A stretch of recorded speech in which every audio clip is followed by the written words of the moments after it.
Hello, folks. Thank you for tuning into this very special edition of Vinyl and Vision.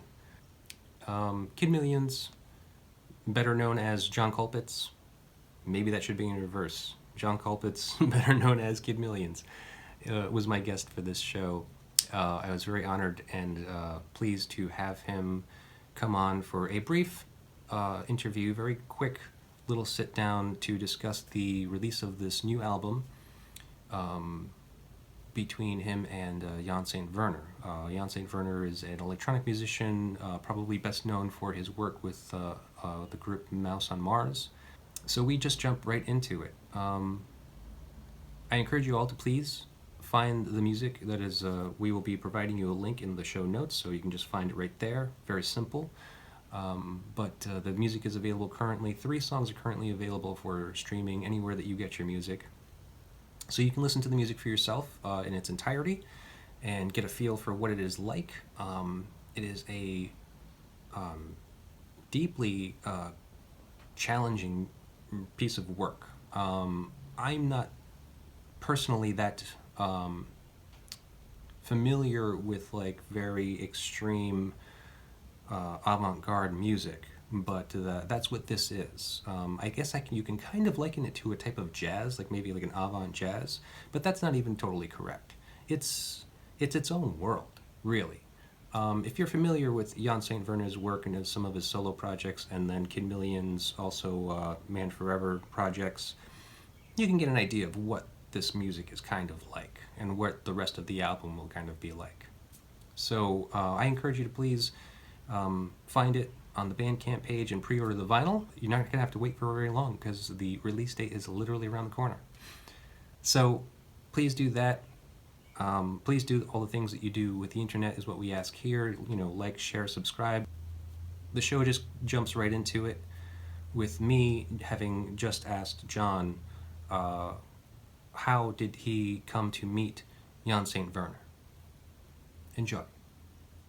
Right. So Bettina put us together, and Jan was doing like the series of East Coast gigs, and reached out to me. And, at the time I didn't have a great awareness of embarrassingly, of Mouse on Mars and Jan. And I was also like super overworked. I was like really playing a lot and feeling a lot of pressure to like try to make a living playing. And so he asked me to play, and I almost said no, because it was a free gig. But then thank God I wasn't so uptight about it. But so we met up.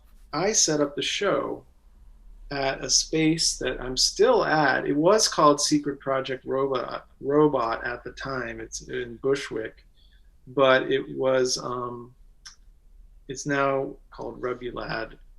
But we did a gig at like 1 p.m. on a Thursday or something. Like no one was gonna make it really, but we left the door open, and a guy did come. One guy. He's a really great artist, a performing artist. Helado Negro. Yeah. Okay. Sorry. Helado Negro. And he came. He was the only person in the audience, and I think he took a couple photos. So there was a document of that. And I guess Jan enjoyed it. I think we recorded it even, or he did. And then so we just kept in touch, and so ever since we've played a few shows over the years and done recording sessions and hung out. And we played in Berlin a few times, and elsewhere, and a few recording sessions. And Jan we've been building toward this record for quite a while. But anyway, yeah, that was when we met. It was probably 9 or 10 years ago, maybe. Oh, 8. wow. Yeah, so it was a while. It's been a while. Oh, okay. Yeah, because I was reading the bio from the Bandcamp page about the album, and I guess it said that you basically started recording this in 2017, or it was recorded in 2017. Oh, one session for sure. Yeah. Okay. Andrew Barker. Yeah. Yes. Oh, all right. So this has kind of been a long time coming, or did you do any recording for it recently? Well, since then, I think I did a few additional things. Like I recorded some additional drums for him. Hmm. Maybe the next year or Okay. so. Yeah. So it's been a project that's just kind of been evolving for many years now. Yeah, for sure. Cool. So what's the writing? So what was the writing process like for you both? Because there were other performers on this record as well, right? Yeah. I thought it was just the two of you at first. Yeah, there's a few additional people here and there. So at first it was just like we improvised in the studio. So there's a few approaches. So but mainly it was just we would improvise in the studio, and then Jan would just, he's a master of like uh, cutting and pasting and like experimental audio Hmm. tweaking, right? And so he um, just would massage it and work on it for a long time, and then would send me something and get feedback. Um, but oftentimes, I just was like, it sounds great. But okay, I would definitely contribute some, but and then when we would kind of hit a wall with a tune, like we would maybe discuss, whether a guest could come in and add something useful. Hmm. So that was we had Richard Hoffman, who played bass on a track, who was in Sightings. I'm not Okay. sure if you remember them from. No, I can't say that I'm familiar with Yeah, it. they're from they stopped playing, I think, in 2016 maybe. Hmm. But always been a big fan of Richard, and I played with him a lot. And he's not really, well, I think he's a great improviser, but he wouldn't. He doesn't like to or he doesn't feel as comfortable improvising. So he kind of wrote a part and recorded that, and then Jan would tweak that. So that was kind of the process. I think one kind of cool thing about the album process that I'm not sure is in the liner notes or whatever, but was that Jan we did have a version of the record done in like 2019, and we were Hmm. sending it around and nobody wanted to release it. During that time, Jan worked with Lee Scratch Perry, the dub Reggae producer. artist, Yeah. yeah. And he realized, or what he's like, whoa, okay, I have so many more ideas. Like, let me get at this material again. So he like did a whole redo of the record, Hmm. and then we sent it around. And at that point, that was when we got a few people who were psyched, and Bettina at that point was like, yeah, let's do it. Oh, that's cool. So it was really, in a way, it really benefited from that long process. I think it was cool. The first version was cool, but I think it became like more radical, after that, Yeah. that meeting with Lee Scratch Perry. Right. How interesting. Cool. So yeah, I mean, I think it was funny that you were mentioning earlier how you were kind of either hesitant to work with Jans because you have such a kind of a expansive discography of like kind of collaborations you've been doing. And at the time, you said that you were really busy with doing all this work. Did that have something to do with it? You already kind of like were kind of felt like you were taking on too much and doing too much collaborations with too many people at the time. No, no, I think it was really me trying to find the balance between doing, like, getting paid for my time. I mean, I never really figured that out. I think I was maybe more in demand at the time, and although it never got crazy. But like, I think I was kind of just thinking, I don't want to just play a free gig, Hmm. but it wasn't really the right mindset. That's just where my head was at when I almost turned him down. It would have been a big mistake. I'm glad I did. Yeah, right. That was just kind of what was happening. I mean, for so many years, I just played no matter I played anything and everything, no matter what it was. I would go do it. And I had as I when I tried to do this full time, I think I just was like, is that the best? Like, this is how I make my living. Like, Mm, can I do that anymore? Like, I should be able to say no to things, right. but it's always a balance. You don't know. Like, I mean, working with Jan was like a huge deal. Like, I shouldn't have even doubted, but that Right. was kind of where what happened. Yeah, it makes perfect sense because when you're this is a business for you. This is like your livelihood, you know. Well, So like making music, I mean everyone sees it as like, oh yeah, it's some fun opportunity to be able to play music with whoever.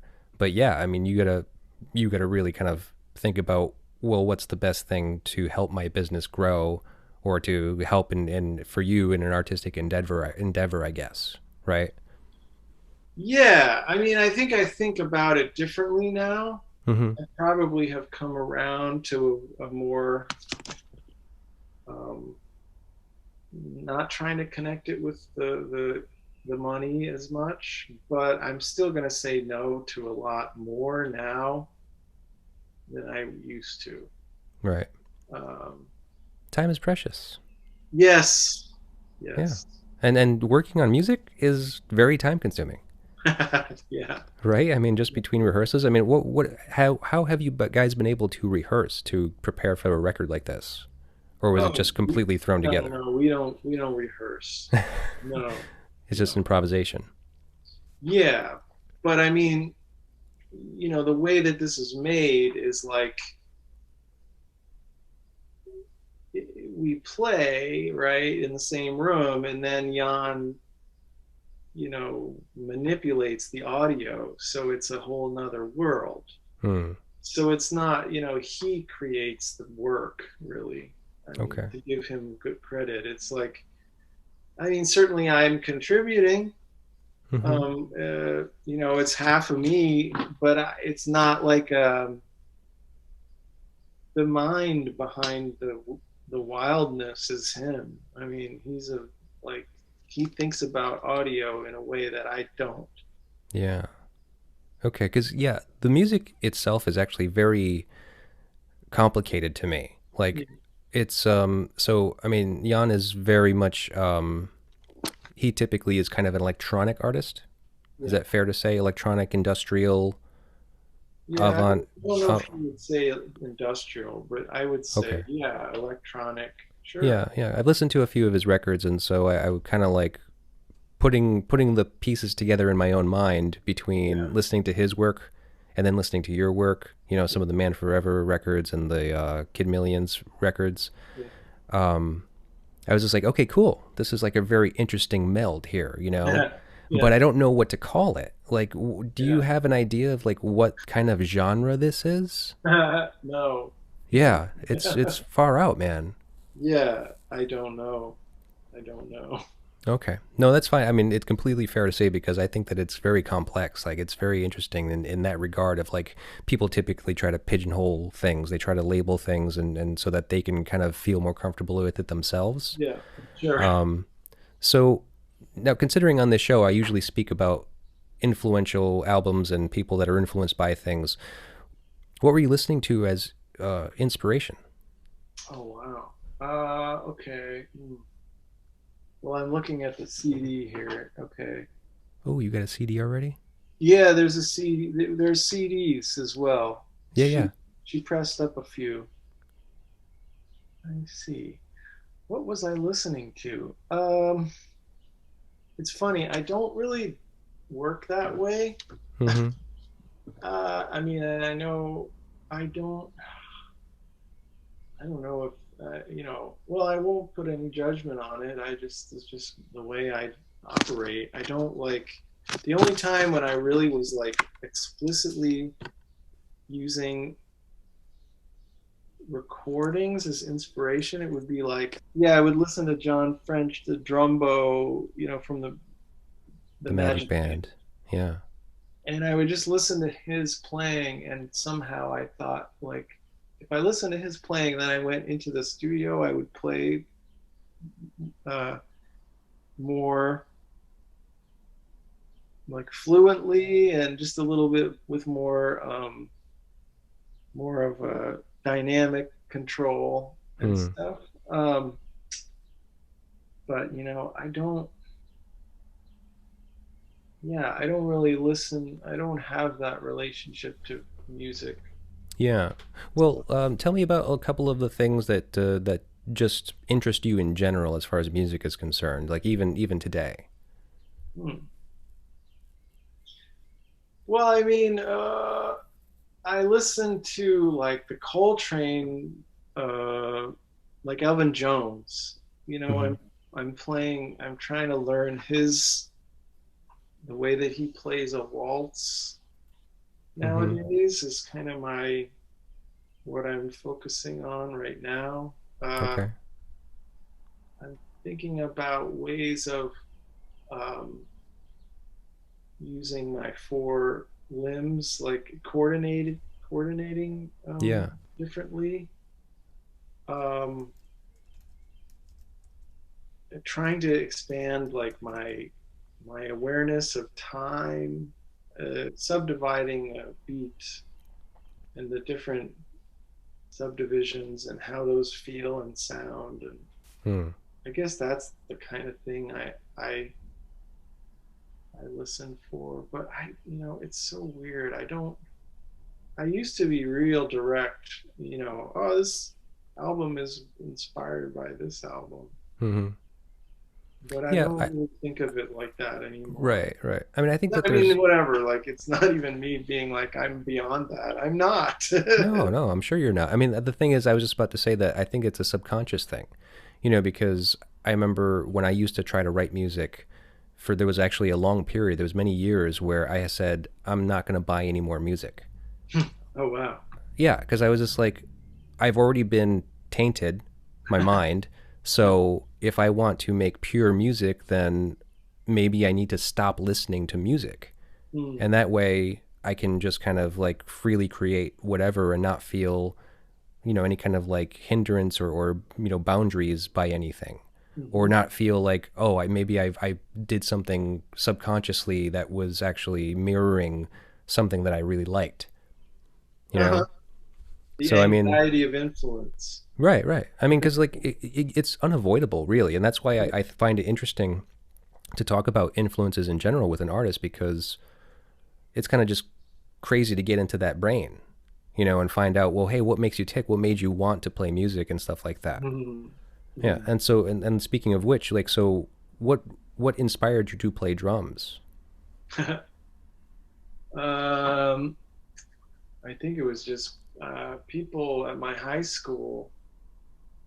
There weren't many drummers, and I had a good friend who was a drummer, and so I just thought, oh, maybe I can do this too. There's people, and I think there were people who were like, yeah, like I would play in a band with you. So, I just like,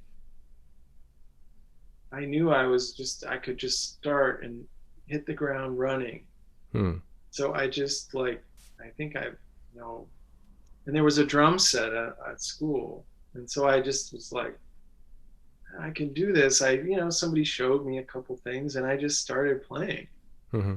Yeah, with people. We were learning, yeah, learning like Dire Straits, Sultans of Swing, and then Guns N' Roses, and um, yeah, probably a couple of Dead tunes in there, that kind of a thing. 60s, Mm-hmm. 60s stuff, Yeah, 70s. jam music, kind of.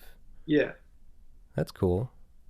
well, it is what it is. Well, yeah. I mean, hey, it all helped shape, your style. For sure. That's the beautiful part about, kind of figuring these things out or hearing about these things, is that like sometimes it makes a lot more sense. Sometimes it clicks.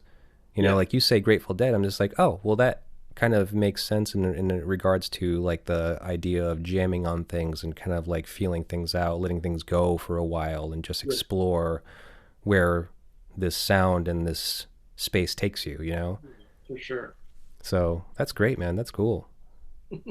That's hey, man. That's why I talk to you people. That's why I love doing this. Nice.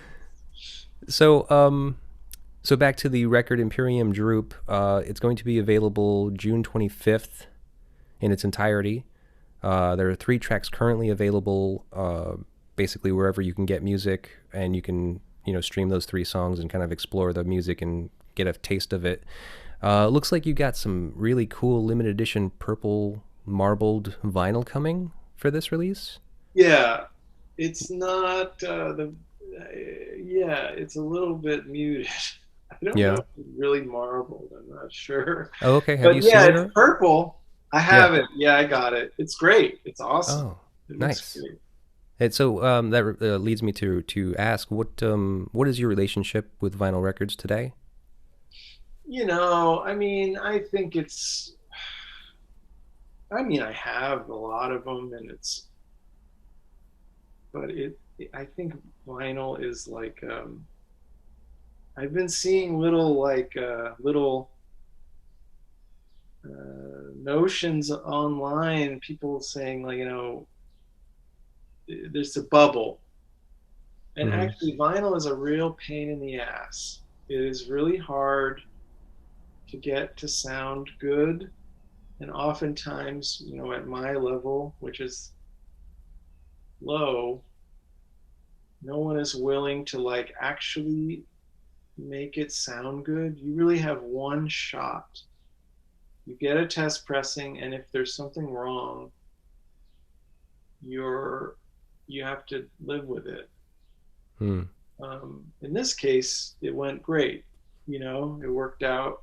Mm-hmm. But I've had experiences where I like the record was mastered improperly, and or it was cut improperly, and the Oh. tune was distorted, and the label just was like, okay, well, if we go back and fix it, then uh, you know we're not going to release the record or something. Like, it's just like, it's all kind of a nightmare. Mm. I don't think vinyl is cool. I Right. don't think it's uncool. From a production standpoint, from like being Yeah, and having to it's put it not. out. Yeah, but it's nothing special with sound. I know people have a thing of with it, and maybe like Mm. a certain era where it was the dominant form of distribution, and the most expensive records and productions were getting that attention. Right. Yeah, those records sound great, but I don't necessarily feel the same way about what's going on now. But people are into it. I mean, I'm happy for people to be psyched Yeah. Right. about it.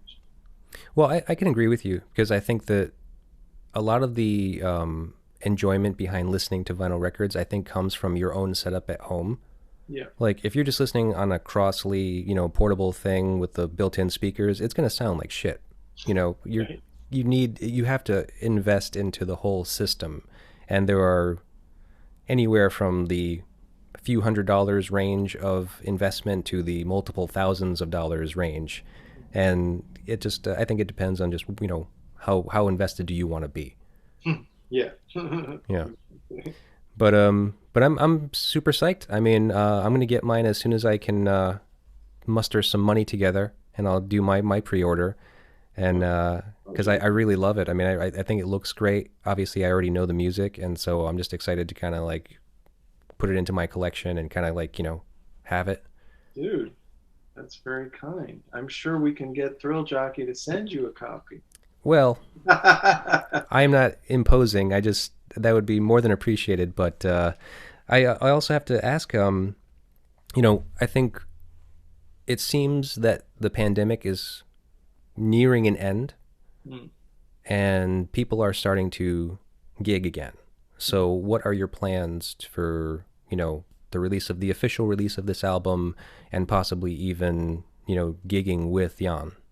Yeah, there's no plans like explicitly um, for us to play. We've gotten no offers, Yeah. so we may, but it's not like there's maybe a little bit of like nibble about like a few festivals next year. Mm-hmm. Um, but I'm not.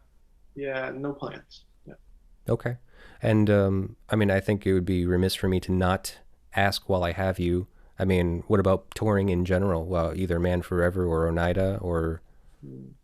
even your solo work. Yeah, I mean, we'll see.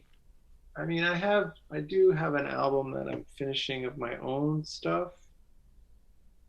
I'm really not sure how to make it work financially anymore. Touring? Yeah, Okay. because like I just, mm, it took me like 8 or 9 months to book my last Man Forever tour that like made money because I had to do it really carefully and do like, paid gigs. Mm-hmm. You can't, I mean, I can't do a tour like that of door gigs and with my band. I have to pay people. I need to get paid. I can't just go out and do it. So I'm not sure it's viable. We'll Hmm. see. Yeah. We'll see. Have you broken into the college market at all? I played some college gigs, but I don't know. I don't think they listen to this kind of thing right Doesn't now. matter. They pay. Well, you have to feel, yeah, but they don't. I don't know. Usually they like somebody needs to like it. Yeah, I don't know. I mean, like, I imagine the last time I've ever dealt with something like that was, just kind of speaking to someone that was working at the college director, like a director of entertainment or something like that. And they just have a budget that they need to spend.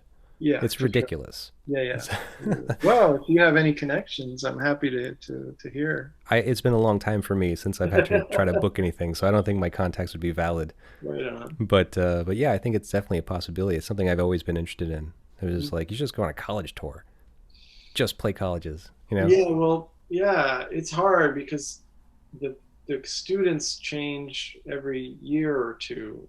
Who's running those organizations who might Mm-hmm. have money to spend. So it's hard to kind of establish something, and get Right. paid and whatever. It's not easy. Right. Okay. Well, and how about Oneida? Anything from them? Yeah, we're working on an album, and I imagine when it's done, we would tour, but that would look like pretty limited.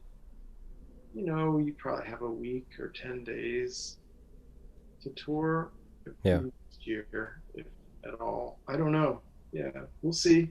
Okay. I'm not like really feeling super bullish about touring. Right. Is it also, I mean, does the pandemic have some effect on that hesitation, or is it just strictly the whole burden of like booking and, trying to devise the finances? A little bit with the pandemic, but it was more just like realizing like the kind of gigs, like if we have a record to kind of like tell people about, like it makes sense Mm-hmm. in a way. Although I think I've just been doing it for so long. It's there's really no surprises touring with the shows. It would be like you kind of know what kind of show it's gonna be. Mm-hmm. Um, so I don't mean the music and the performances, or like that's awesome, and seeing friends is great. I just know it's just like it's not a comfortable thing to do, and I've been doing it for 25 years. So it's got to be a. I think it needs to be kind of a different kind of scenario for me, maybe, than Mm-hmm. playing bars and but maybe that's the only thing I can play. Maybe nobody would, want another kind of context. And if so, I don't know. Well, I have to like kind of think about it. Yeah. Okay. Well, that sounds fine. I mean, either way, I wish you the best. I'm very excited for this record to come out. Very excited for you and Jan, and whatever you guys plan on doing, I'm sure it'll be great. And I hope I can see you sometime in the future in the real world. Yeah, man. Thanks, James. I mean, thanks for taking the time. I really appreciate it, and thanks for the kind words. Oh, not a problem, man. Thank you. I appreciate everything that you do, and I appreciate you taking the time. Sounds Thanks, good, man. man. Do you think we covered everything, or is there anything that we should know? No, no, I think you got it. It's great. Okay, Yeah. Thanks so great. much, James. Thank you, John. All It's been a right. pleasure. Same.